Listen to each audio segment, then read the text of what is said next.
اور جانتے ہو ابو ذر غفاری رضی اللہ تعالیٰ عنہ کون ہیں؟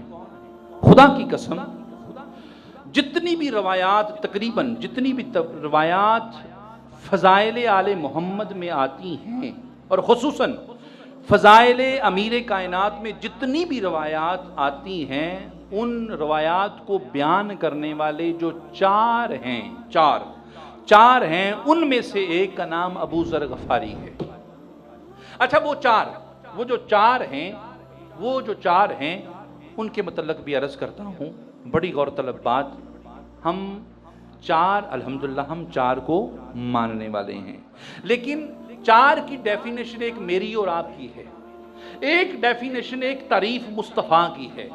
حضور نے فرمایا کہ میرے صحابہ میں سے چار ایسے ہیں کہ جنت روزانہ ان کی مشتاق رہتی ہے۔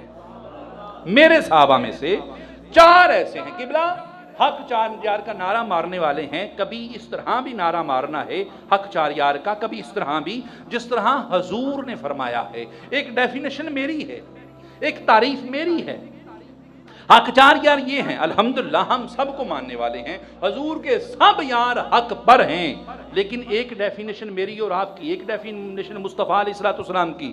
حضور علیہ السلام نے فرمایا میرے اصحاب میں چار ایسے ہیں کہ روزانہ جنت ان کی مشتاق رہتی ہیں۔ غور طلب بات، عشرہ مبشرہ ہوں، بدری ہوں، مکی ہوں، مدنی ہوں، احدی ہوں، تبوکی ہوں، جتنے بھی حضور کے اصحاب ہیں سب جنت کے طلبگار ہیں، سب جنت کے طلبگار ہیں، لیکن یہ چار ایسے ہیں کہ جنت ان کی طلبگار ہے۔ اور وہ چار کون ہیں؟ ان میں اول مولا علی علیہ السلام ہیں، دوم حضرت سلیمان محمدی ہیں، سوم حضرت ابو ذر غفاری ہیں، اور چہارم حضرت مقداد رضی اللہ تعالیٰ عنہ کی ذات اقدس ہیں۔ یہ چار وہ ہیں۔